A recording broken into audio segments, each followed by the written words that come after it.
Negara asing boikot konser di Indonesia akibat polisi memalak 2,5 miliar dari wisatawan. Bisa tukar negara Konoha kepada negara pungli. Aduh.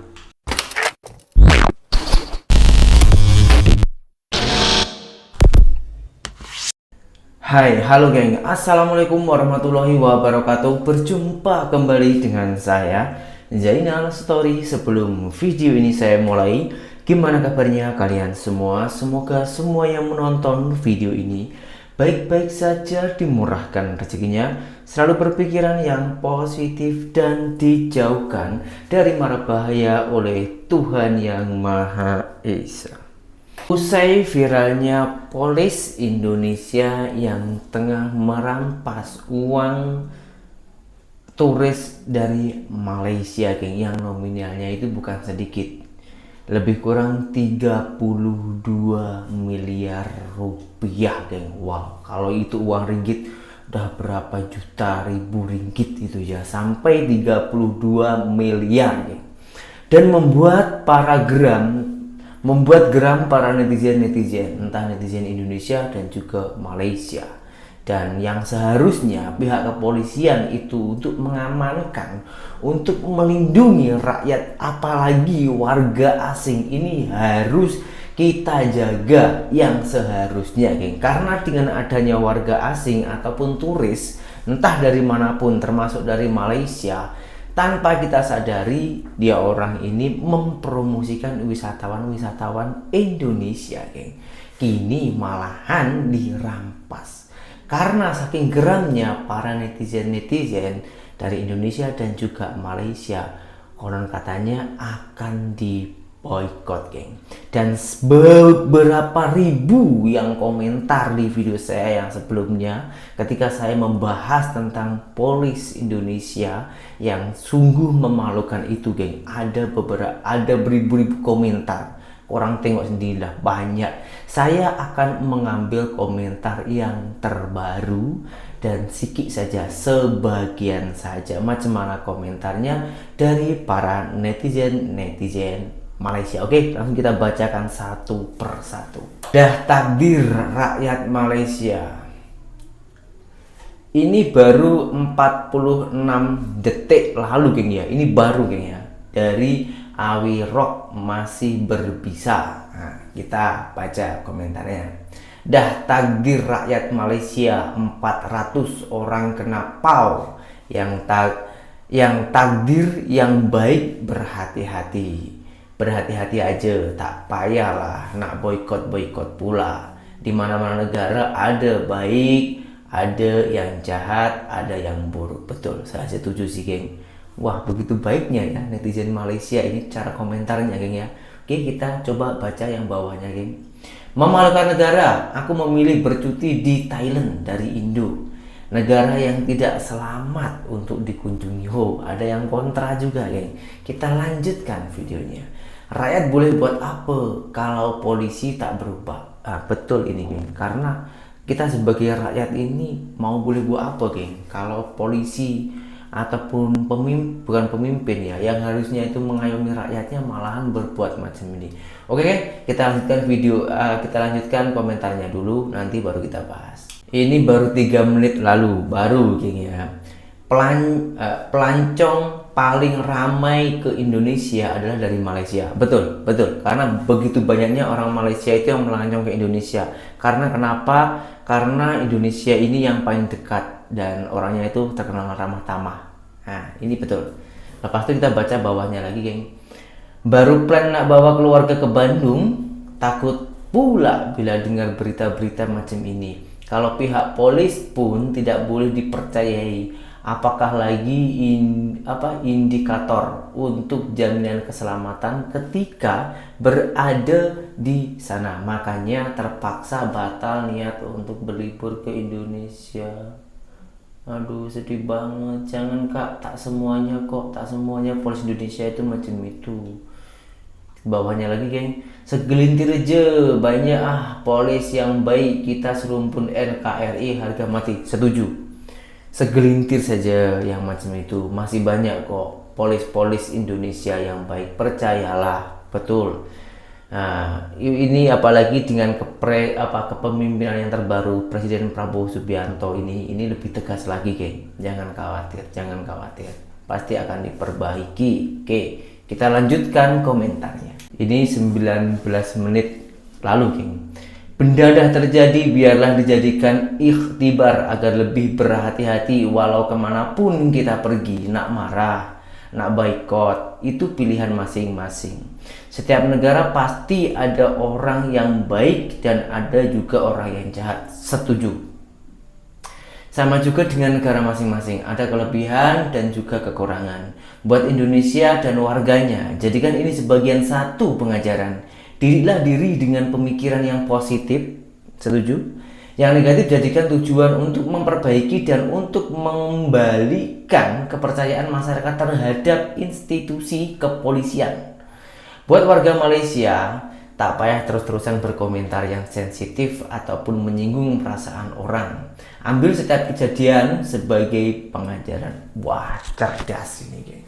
Saya sangat setuju. Tapi kita tengok ya, komentar-komentar dari netizen-netizen Malaysia itu tak seberapa ganas ya. Meskipun hal ini negatif dan merugikan turis asing, tapi masih ada yang berusaha untuk membaik gitu loh, geng. Karena dia orang itu juga percaya tak semuanya di Indonesia itu semuanya buruk, pasti ada yang baik juga. Tergantung orangnya lah ya. Oke. Nah, karena tadi itu ada beberapa komentar, kita baru baca 3 saja, geng ya. Ada beberapa komentar yang katanya boykot. Apakah betul turis Malaysia ini nak boykot wisatawan di Indonesia? Kita tengok video ini. Negara asing boykot konser di Indonesia akibat polisi memalak 2,5 miliar dari wisatawan. Beritanya dari sini teman-teman, yaitu penonton DPW ini konser ya, asal Malaysia dan Thailand diperas polisi lewat tes urin. Ini proyek baru teman-teman. Saran saya nih ya buat Pak Polisi, nanti tolong nih penonton Bahrain nanti di Indonesia di bulan Maret ya, di kualifikasi Piala Dunia ini dites urin juga biar tes mental. Wah, biar fair ya. Biar mereka itu kapok guys ya, balas dendam. Sedang viral dan tular sekarang ni, polis Indonesia memeras ugut 400 rakyat Malaysia dengan nilai dianggarkan sebanyak RM90,000 dan dikatakan lebih lagi, dan jika dinilaikan di dalam rupiah sekitar 32 juta rupiah. Banyak. Ini kerana 400 rakyat Malaysia ini menghadiri festival muzik Asia yang diadakan di Indonesia, di Jakarta, tetapi mereka diperas ugut selepas dilakukan tes urine kepada mereka dan semuanya negatif. Tetapi sebaliknya berlaku kepada mereka diperas ugut oleh polis Indonesia, kepolisian Indonesia ini dengan nilai sebanyak RM90,000 Malaysia, kerugian yang dialami oleh 400 orang rakyat Malaysia ini. Dan sekarang ini berita ini tular di seluruh dunia.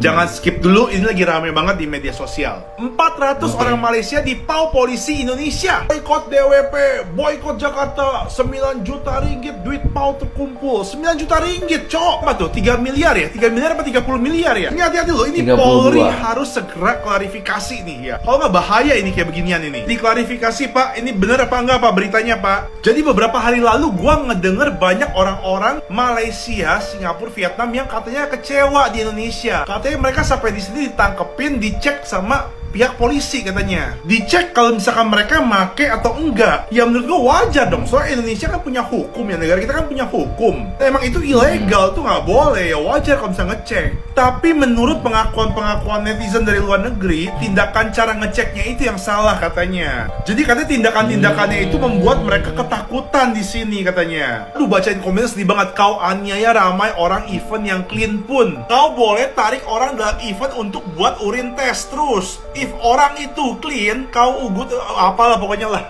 Tapi begini, gua mencoba mencari sisi tengah. Jadi yang kejadian di lapangan ini adalah orang Malaysianya sekarang takut. sama Indonesia, trauma sama Indonesia karena mendapatkan perlakuan yang kurang etis. Yang jadi kendala adalah sekarang sampai Malaysia dan mereka bikin video, ini nama Indonesia akan tercoreng. Nah ini bahaya, ini kalau jadi bola liar nih akan menjadi sesuatu yang momok memalukan banget buat negara Indonesia nih guys. Udah banyak juga influencer yang angkat bicara, ini salah satu selebgram yang angkat bicara juga. Dan sekali lagi tolong Bapak polisi dicek kebenarannya, ini apa bener Pak, ini urin clean pun kena pau, ini bener apa enggak Pak, tolong Pak dicek Pak. Kita warga negara Indonesia, kita harus jaga nama baik negara kita, termasuk institusi Polri. Jangan sampai Polri namanya jelek di internasional, di Singapura, di Malaysia, jangan sampai jelek namanya. Makanya harus dijaga. Polisi harus segera klarifikasi nih Pak, bener apa enggak Pak. Dan kalian para orang-orang Malaysia yang bilang kalau misalkan ada kena pau di sini, coba sertakan bukti. Kalian punya bukti tidak? Atau kesaksian? Coba kalian bikin video kesaksian. Apakah benar kalian kena pau? Bila kalian merasa clean dan kalian kena pau, silakan kalian komen atau kalian hubungi saya via DM. Tapi akhir kata, dengan kerendahan hati, aku orang Indonesia ingin meminta maaf kepada orang Malaysia, kepada orang Singapura, kepada orang Vietnam, Australia yang mungkin mengalami kejadian-kejadian yang tidak mengenakan di negara kami. Indonesia adalah negara yang ramah, tamah, baik, dan cinta kedamaian. Aku berharap kalian tidak trauma untuk datang ke Indonesia. Saya sendiri berharapnya juga macam itu Bang. Sangatlah berharap para turis-turis, terutama dari turis Malaysia ya, jangan kapok, jangan berhenti bila pergi ke Indonesia. Jangan berhenti, semua ini pasti akan ada solusinya gitu. Sekarang kita tengok pihak kepolisian tersebut, ini media besar gitu. Yang saya akan tayangkan ini bukan media biasa, bukan hanya netizen, melainkan ini media televisi Indonesia yang cukup besar. Dia orang itu membahas tentang polisi, dan ini memang sangat hangat dan sangat terbaru, akan dirangkum, dibahas di video ini. Nah, kejelasannya itu macam mana? Oke, nggak usah berlama-lama, langsung kita simak saja videonya. Pengamat kepolisian dari ISS, Pak Bambang Rukminto, dan juga anggota Komisi 3 DPR RI, Pak Rudianto. Lalu, selamat sore Bapak-Bapak. Sebagai mitra kerja Polri, ini apa catatan Komisi 3 atas kasus pemerasan yang dilakukan oknum, dan kemudian ini mencoreng mata nama baik kepolisian Indonesia di mata dunia? Ya, ini sungguh-sungguh lagi-lagi rentetan peristiwa-peristiwa yang merugikan institusi Polri. Kalau selama ini mungkin beritanya nasional, kali ini perilaku oknum polisi ini jadi trending berita internasional karena melibatkan warga negara lain, dan itu sungguh mencoreng, mencederai institusi Polri. Karena itu kita mendesak, mendorong agar kejadian kasus ini betul-betul diperhatikan serius, ya, jangan dimaafkan. Pelaku harus, selain kayak sidang PTDH nanti pemberhentian, dia harus dimasuk peradilan pidananya. Di situ ada pemerasan dan pungli, karena ini sungguh-sungguh mencederai citra alat negara kita, yang notabene polisi adalah alat negara di Republik ini yang seharusnya menjadi contoh yang baik bila mana ada tamu-tamu dari luar negeri yang datang di Indonesia. Ini malah kesannya membuat peristiwa yang sungguh-sungguh memalukan.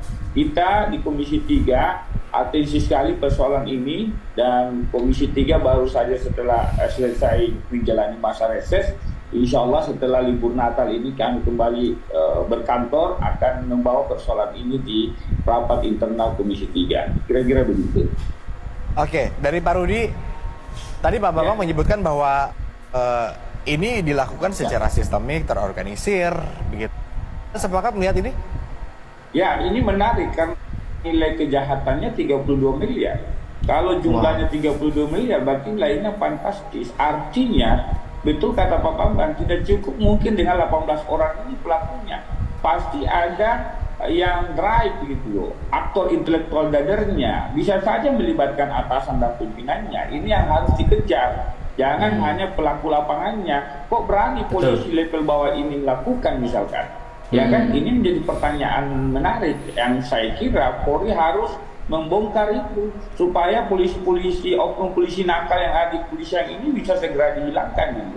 Jangan mentalitasnya seolah-olah ada acara-acara besar lalu kemudian bicara nilai. Ini kan yang merusak institusi Polri kalau menilai ada acara-acara kemudian mau memanfaatkan yang mencari keuntungan di luar tupoksinya. Kita tidak mau itu terjadi karena kejahatannya nilainya fantastis 32 miliar dan melibatkan orang asing, warga negara lain yang merusak citra Republik ini. Saya kira pasti ini harus dicari siapa yang otaknya ini, kira-kira begitu. Oh, pasti ada dalangnya ya. Oleh Propam nantinya untuk betul-betul tidak boleh memaafkan, tidak mentolerir peristiwa seperti ini, kira-kira begitu.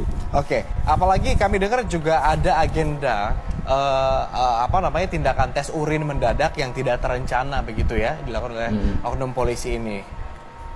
Sanksi Ya seperti modusnya apa? kan, ya itu yang kita sayangkan, modusnya seperti itu, seolah-olah tes urin lalu kemudian mau positif mau negatif disapu rata kan, dimintai urin kan. Itu yang bagi kita sungguh memalukan karena bagi persepsi negara lain, masyarakat lain, kok begitu polisi Indonesia. Ini satu orang yang membuat onar merusak citra polisi secara keseluruhan. Ini yang menurut saya pimpinan Polri tidak boleh memaafkan peristiwa seperti ini. Kira-kira begitu. Oke, sampai di media sosial juga ramai menjadi perbincangan begitu ya, bahwa polisi di Indonesia begitu kerap melakukan tindakan-tindakan atau mungkin ya modus-modus sejenis ini begitu, kemudian menurunkan tingkat kepercayaan masyarakat terhadap institusi ini. Apa yang bisa kita petik pelajaran dari ini atas tindakan yang sewenang-wenang dan terencana seperti ini, agar tidak ditemukan lagi kasus serupa? Pak Rudi mungkin ada tambahan. Kalau saya harus ada tanggung jawab institusi. Jangan hanya pelaku lapangannya oknum ini. Tanggung jawab institusi itu maksudnya siapa penanggung jawab, siapa pimpinannya, 1 atau 2 tingkat di atasnya. Ketika anggota melakukan pelanggaran, maka pimpinannya harus tanggung jawab. Tidak cukup dengan anggota yang melakukan pelanggaran itu. Minimal misalkan ada kejadian seperti ini, maka pimpinan di atasnya harusnya dinonaktifkan dulu, lalu kemudian Propam mendalami peristiwa ini. Ada nggak keterlibatan pimpinan atau tidak? Ya kan, kalau kemudian ke belakang hari tidak terlibat, baru kemudian diaktifkan kembali. Kenapa? Tujuannya agar betul-betul kontrol pengawasan pimpinan kepada anggota itu jalan. Ini yang harus dikedepankan ke depan oleh Polri. Tanggung jawab institusi, kira-kira begitu. Setuju Pak Rudi. Saya menambahin sedikit. Di kepolisian ada peraturan Kapolri 2 tahun 2022 tentang pengawasan melekat. Kalau itu dilaksanakan dengan konsisten, tentu ini akan bisa menekan pelanggaran-pelanggaran di internal. Peraturan tersebut terkait dengan pengawasan melekat ini dua tingkat ke atas dari personil yang melakukan pelanggaran itu harus juga diberikan sanksi seperti itu ya. Oke, kalau kejahatan dilakukan berjamaah maka hukumannya juga idealnya juga sama begitu ya. Termasuk tadi apa yang Anda sarankan sampai ke atas di 2 tingkatnya, ini instrumennya sudah ada aturannya tetapi tinggal kita tegakkan saja begitu. Terima kasih banyak Pak Bambang, terima kasih Pak Rudi sudah berkenan bergabung bersama kami. Terima kasih Pak Bambang.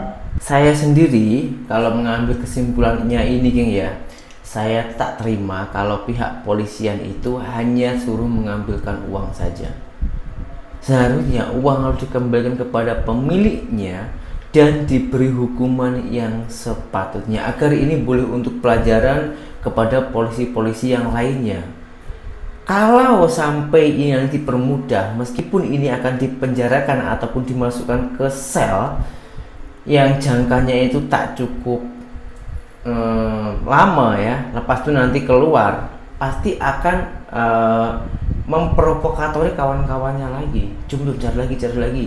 Yang penting kita dapat uang banyak, lepas itu nanti kita keluar jadi pihak kepolisian yang penting sudah punya uang. Nah, takutnya ada kejadian macam itu.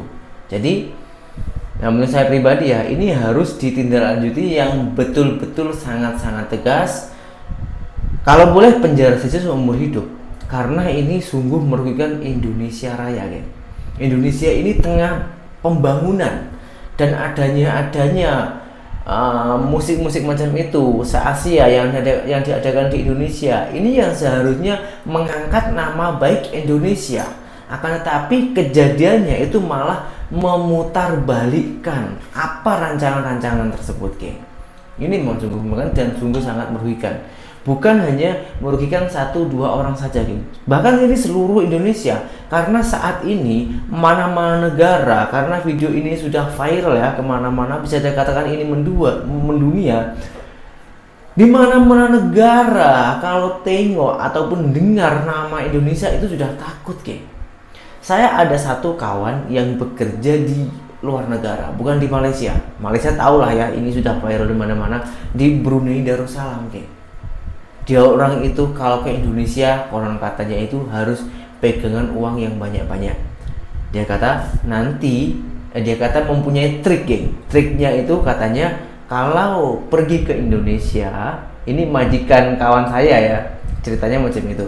Kalau pergi ke Indonesia akan membayar kepada pungli ataupun preman tersebut. Dibayar, lepas itu cakap bahwa saya keliling ke Indonesia, kamu mau berapa uang saya kasih, yang penting saya aman. Itu kalau punya uang. Tapi kalau itu benar-benar sampai terjadi, geng, waduh. Karena orang-orang pungli itu merasa dimuliakan, merasa dihargai, maka akan semakin merajalela. Saya juga tak menyalahkan kepada rencana orang Brunei tersebut, geng.